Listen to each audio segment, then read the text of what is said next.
Hello friends, नमस्कार। मेरा नाम है दिनेश। आप मुझे लैपटॉप रिपेयरिंग एवं लैपटॉप रिपेयरिंग की ट्रेनिंग के लिए कांटेक्ट कर सकते हैं। मेरा कांटेक्ट नंबर है 8800428011।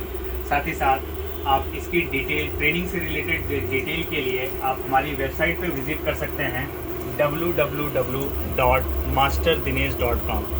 ठीक है, यहाँ पे आपको कंप्लीट इन्फॉर्मेशन मिल जाएगी ट्रेनिंग से रिलेटेड। यहाँ पे कंप्लीट आपको training, video courses, live zoom classes, offline regular classes, इसमें क्या सिलेबस कवर किया जाता है, complete card level plus chip level का कोर्सेज। इवन अगर आपको टूल्स की परचेजिंग करनी है तो टूल्स के लिए प्रोडक्ट में, रिपेयर टूल्स में आप जा कर के जो भी टूल्स है उनको आप अपने आवश्यकता के अनुसार परचेज कर सकते हैं। ठीक है, फिलहाल कोर्स के लिए भी आप यहाँ से इनरोल कर सकते हैं डायरेक्टली। ठीक है, अभी इसी वीडियो में एक केस स्टडी भी साथ के साथ मैं आपके सामने डिस्क्लोज करना चाहूँगा। एक हमारे पास ये लेटेस्ट जनरेशन मदरबोर्ड है जिसका पार्ट नंबर है LA-F115P। देखिए इसमें क्या प्रॉब्लम आ रही है, दिखाता हूँ मैं। इस बोर्ड को जब हम लोग ऑन कर रहे हैं, लगाते ही ऑन हो रहा है, फिर ऑफ हो रहा है। दोबारा एक बार निकाल करके हम लगाते हैं, देखिए ऑन हुआ, 250 तक गया, 229 तक गया, फिर ऑफ हुआ। फिर अगर हमने पावर स्विच से ऑन ऑफ बटन पे एक केबल जोड़ रखा है, दोबारा ग्राउंड से कनेक्ट कर रहे हैं, देखिए ऑन हो रहा है, बंद हो रहा है। ऐसी केस में आप क्या करिए, DSO को स्लो मोड पे सेट कर लीजिए। ठीक है, देखिए मैंने DSO को स्लो पे सेट कर लिया है। इसकी टाइमिंग कर दी 100 ms पे और वोल्टेज पर डिवीज़न 1 वोल्ट। और एक एक करके चेक करिए किन किन कॉइल पे फ्रीक्वेंसी बंद करके आपका ड्रॉप हो रही है। जैसे कि इस साइड से शुरू करते हैं, देखिए ये 3 वोल्ट का हो गया। सबसे पहले इस साइड कॉइल है PL 301। इस साइड देखिए फ्रीक्वेंसी बन रहा है DSO पे, और इस साइड इसकी वोल्टेज 3 वोल्ट बन रहा है। ठीक है, इसके बाद यहीं पे PL 501 है, तो PL 501 इस साइड फ्रीक्वेंसी बन रही है। अगर हम 2 वोल्ट पे कर देंगे तो फ्रीक्वेंसी ये दिख रहा हमें, और दूसरे साइड वोल्टेज। ये फिक्स 6th जनरेशन के बाद वाला बोर्ड है, तो 3 वोल्ट, 5 वोल्ट, 1.0 और 1.8 वोल्ट 4 पावर पहले ही बननी चाहिए। कुछ पावर इस साइड बन रही है, तो देख लेते हैं। यहाँ पे फ्रीक्वेंसी बन रही है, इसको थोड़ा सा डाउन कर लेते हैं 1 वोल्ट पे। ठीक है, और इस साइड आउटपुट देखिए, यहाँ पर भी ऑलमोस्ट 2 वोल्ट, 1.8 वोल्ट, 2 वोल्ट के करीब वोल्टेज बन रही है। एक कॉइल यहाँ पर भी है, देखिए यहाँ पर भी फ्रीक्वेंसी बन रही है, और इसके आउटपुट साइड पे भी वोल्टेज बन रहा है। ठीक है, अब बात आती है इन कॉइल्स पे। ये CPUs के साथ में लगी हुई हैं, तो क्या इन पे बन रही है, और साथ के साथ यहाँ ग्राफिक्स है, तो ग्राफिक्स के लिए भी देख लेते हैं। जो ही बोर्ड को ट्रिगर करते हैं, क्या सिचुएशन है। बोर्ड ट्रिगर करते हुए फ्रीक्वेंसी आ रही है, और आउटपुट पे चेक करते हैं। बोर्ड ट्रिगर करने पे वोल्टेज बन करके ड्रॉप हो रही है, यानी कि ग्राफिक की पावर भी बन रही है, फ्रीक्वेंसी बन रही है, और इस साइड पे स्मूथ वोल्टेज। ग्राफिक की पावर बन के ड्रॉप हो रही है। यहाँ पे ग्राफिक का कन्वर्जन है, एक बार इनको भी देख लेना चाहिए हमें। बन रही है, और एक कन्वर्जन यहाँ पे है, यहाँ पे भी पावर बन करके ड्रॉप हो रही है। पावर ये बन रही है। अब CPU की पावर्स की बारी आती है। सो एक कॉइल यहाँ पर है, देख लेते हैं यहाँ पे पावर का क्या सीन है। कोई फ्रीक्वेंसी नहीं है, ट्रिगर करने के बावजूद कोई फ्रीक्वेंसी या कोई वोल्टेज नहीं है। ठीक है, पावर सप्लाई ट्रिगर भी हो रही है, तब भी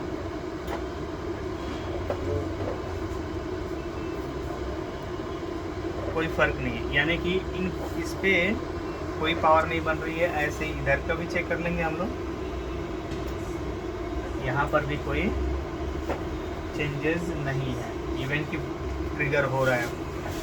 यानी कोर से रिलेटेड पावर्स नहीं बन रही है। तो यहाँ पे कोर आईसी है, देख लेते हैं कि क्या कोर आईसी की इनेबल आ रही है।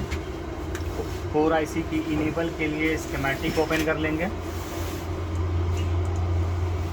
और बोर्ड व्यूअर दोनों ही।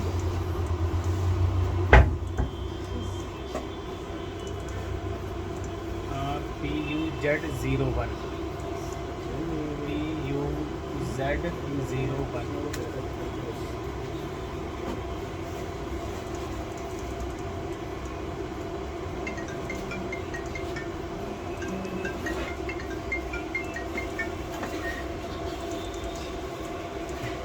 अगर इनेबल आ रही होगी इसका मतलब पावर बोर्ड बन रहा होगा, तभी इनेबल आती है।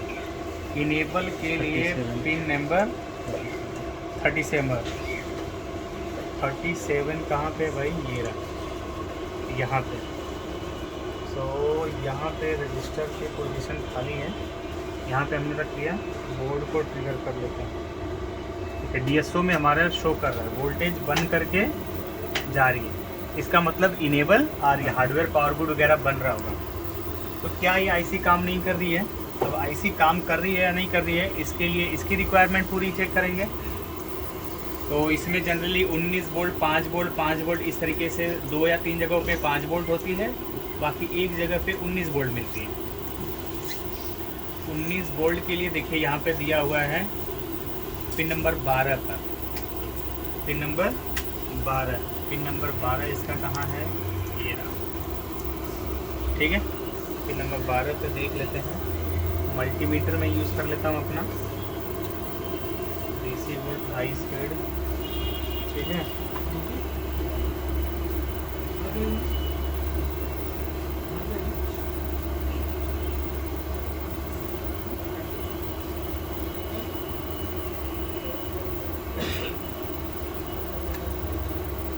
चलिए है ये 12 नंबर पे। यहाँ पे वोल्टेज चेक करते हैं, कोई वोल्टेज नहीं शो कर रहा है। ठीक है, रजिस्टर के इस साइड चेक कर लेते हैं भाई।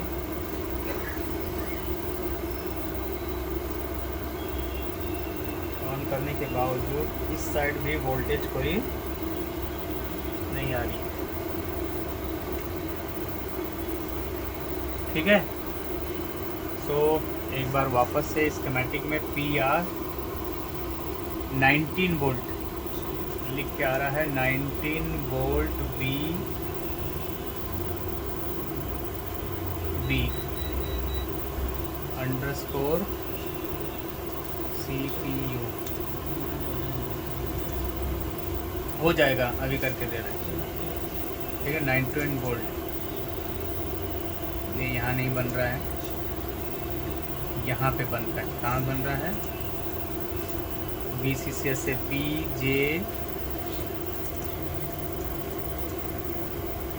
PJPA0 कंट्रोल F कर लेते हैं। यहाँ पे PJBA01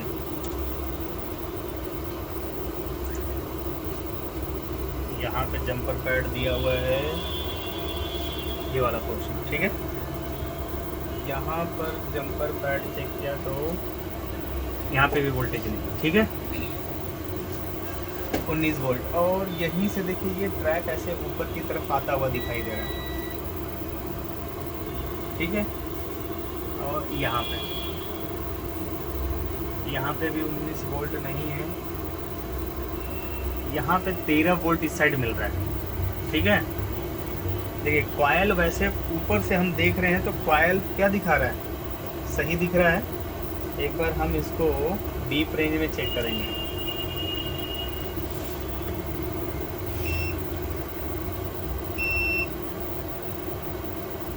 कॉयल बीप नहीं कर रहा है, जबकि इसको बीप करना चाहिए। और इसको ध्यान से माइक्रोस्कोप में भी नहीं दिख रहा है, लेकिन अगर थोड़ा सा टेढ़ा करके देख रहे हैं हम,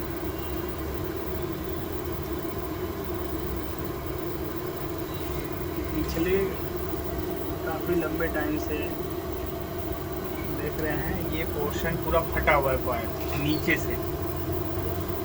मैं इसको तोड़ता हूँ पहले।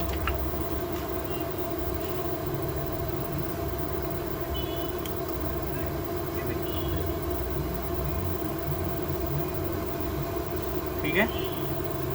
और ये क्यों फटा है भाई, कहीं ना कहीं ओवर करंट फ्लो होने की वजह से कॉइल इतनी जल्दी ख़राब नहीं होता। तो इसका मतलब ये है कि आपको ये देखना पड़ेगा कि और शॉर्टिंग कहाँ पे है।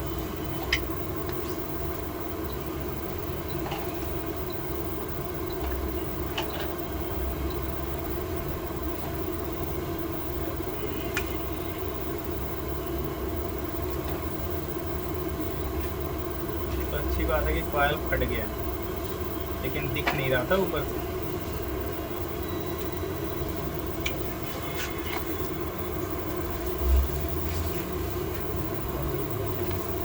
यहाँ पे ये 19 वोल्ट हो गया, इसका मतलब जो भी पावर वोल्टेज है देख लेते हैं। ये लाइन शॉर्ट बता रहा है।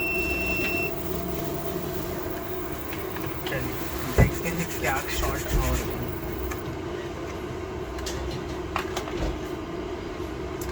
थर्मल कैमरे का इस्तेमाल करते हैं और अपने डिवाइस, अमेजिंग डिवाइस का, जिसका नाम है हमारे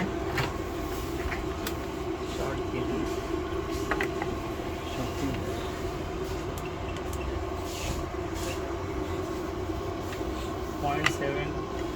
0.5 वोल्ट डाल के देख लेते हैं पहले।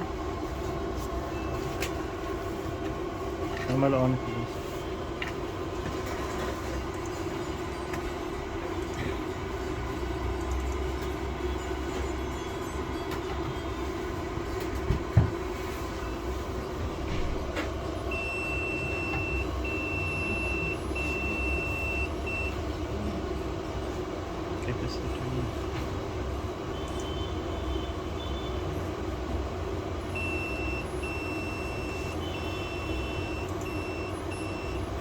पीछे साइड में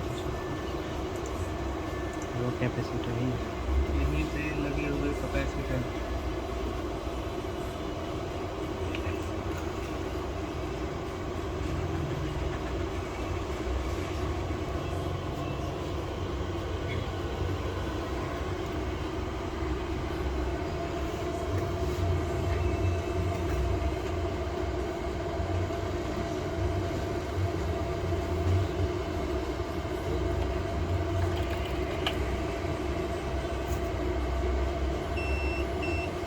पीछे साइड है। इस साइड पे नहीं, शॉर्टिंग इसके पीछे साइड। चलिए, गरम इस साइड हो रहा है, दोनों साइड देख लेते हैं।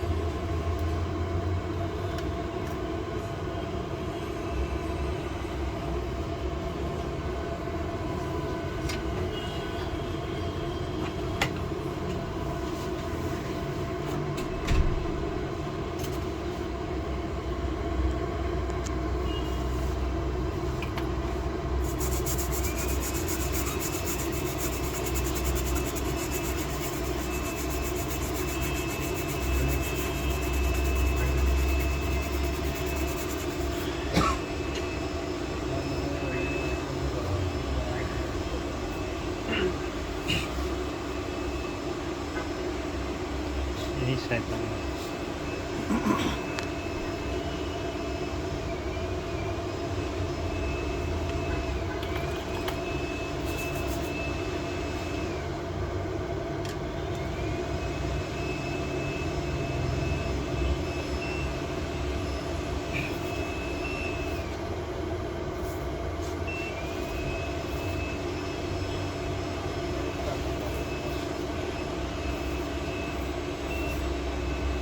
अरे क्या मजाक है। ओपन हो गया। नहीं नहीं, शॉर्टिंग तो बता रहा है, लेकिन कम हो गया। हाँ, ये राइट साइड वाला है, थोड़ा लाइए थर्मल पे।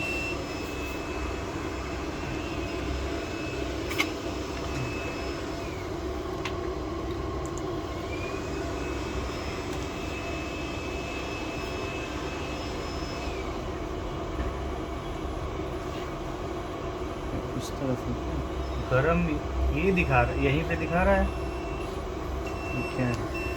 लेकिन यहाँ पे कुछ नहीं। देखिए यहाँ पे इसके नीचे दिखा रहा है। उस तरफ यानी कि शॉर्टिंग इसी साइड है।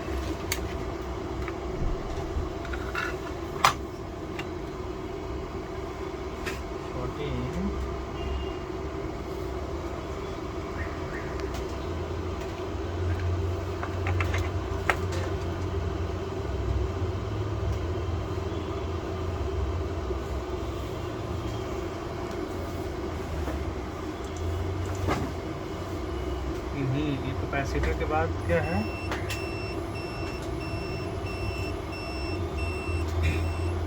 अच्छा, इस आईसी के पास है ये कैपेसिटर।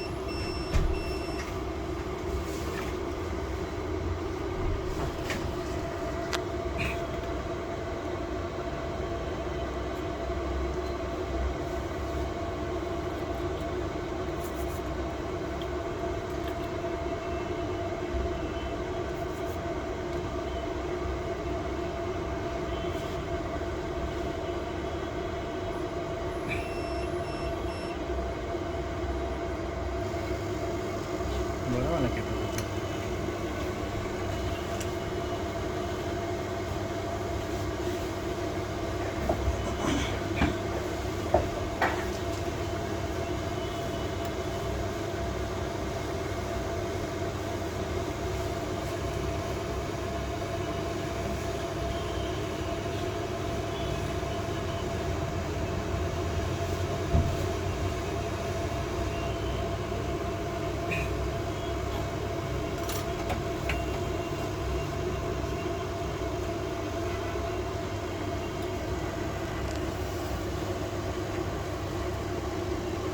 शॉर्ट गया है तो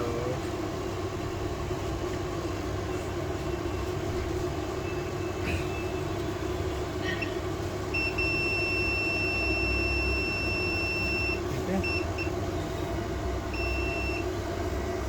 खराब है सर, ठीक नहीं है। हाँ, ये खराब है।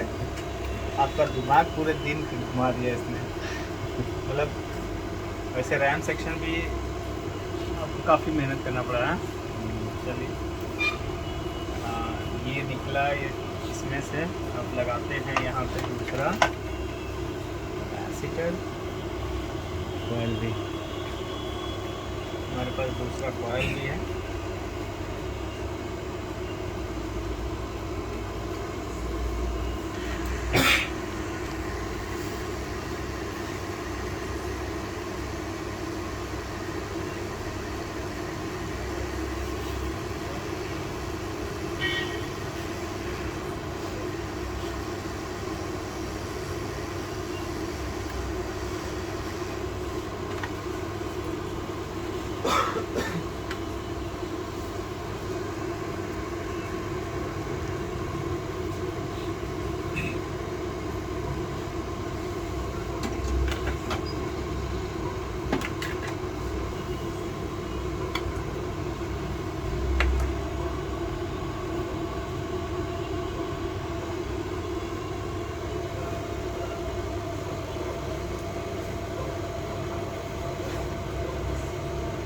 कॉइल लगा लेते हैं और यहाँ पे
क्या लगता है?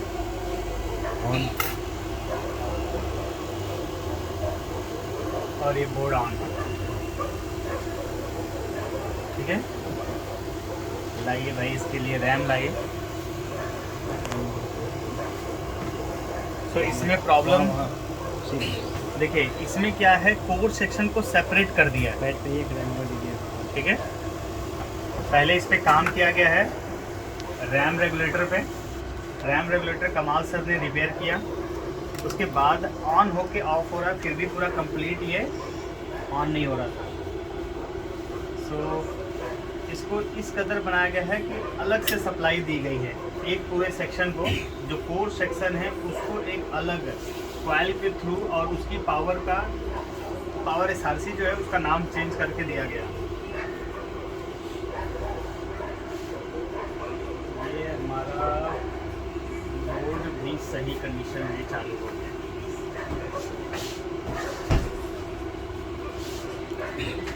सही है, मैं इसको चेक कर लेता हूँ।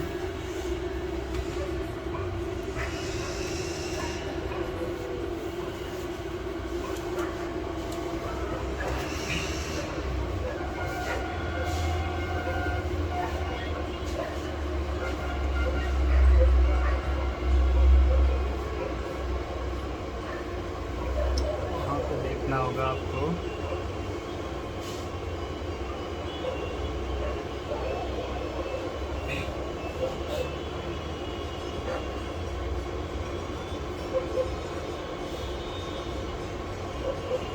एक बार ऑन होके ऑफ हुआ,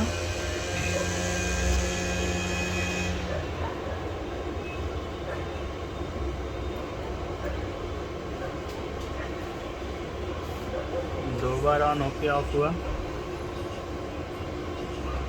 तीसरी बार ऑन हुआ,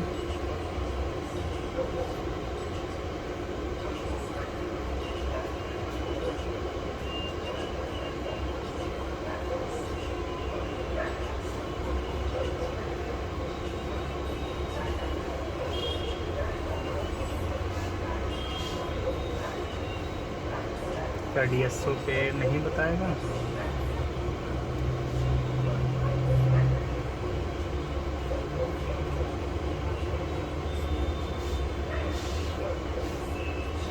एक बार इसका हेडसिंग ले आइए। हेडसिंग है यहाँ? और पैनल है, पैनल है। पैनल भी है, पैनल ले आइए फिर फटाफट। नहीं मुझे हेडसिंग और पैनल दोनों दे दें। कई बार 3.0 होने की वजह से डिस्प्ले कीबोर्ड पे नहीं शो करता है। इसको पकड़िए पहले, और फ्लक्स, अरे वो पेस्ट चाहिए, सीपीयू पेस्ट।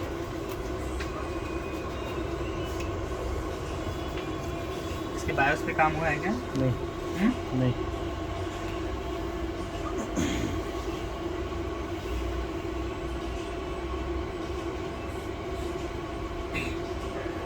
अच्छी बात है कि बायोस पे काम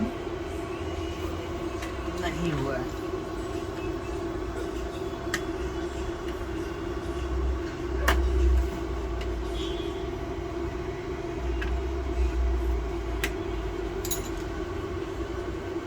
दीजिए फटाफट दीजिए मेरे को।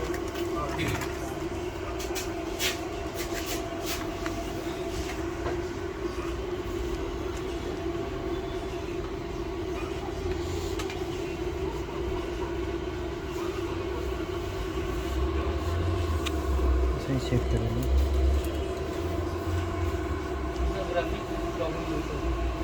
इससे ओवर करके चला नहीं, वो दिखाता तो लेकिन उसका ड्राइवर इंस्टॉल नहीं होता उसका। AMD वाला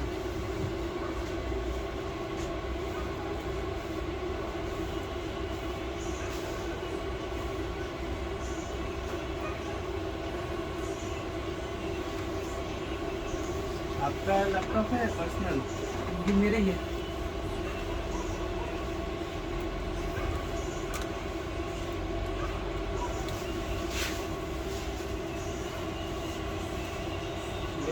से गिराने आए थे दूर से, इतनी दूर से लैपटॉप से गिराने आए आपके पास। कहाँ से आए हैं आप? मैनपुरी से आया हूँ। मैनपुरी ज़्यादा दूर थोड़ी मैं। मैं तो स्पेशल इसके लिए आया। अरे भाई लोग अलग अलग जगहों से, आप इलाज के लिए कई बार लोग हाँ, कहाँ ये बात मान लीजिए कि मैंने जब आपको रिपेयर कराना ही है। तो कि आपकी वीडियो को 2-2.5 साल से मतलब पहले देखना शुरू किए थे।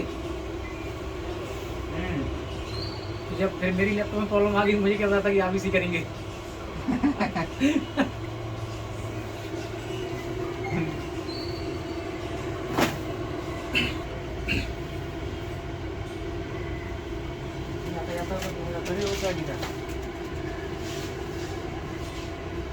कह रहा 50 के सब्सक्राइबर हो गए तो अब 50 क्यों लगा रखा है, अब तो 51 हो गया। हाँ? बुरा मान गया। बुरा मान गया, अपने आप ही गिर रहा है।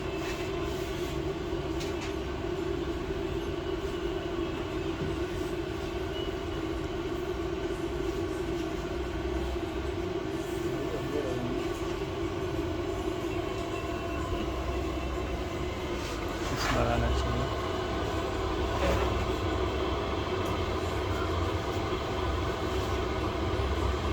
आजा भाई।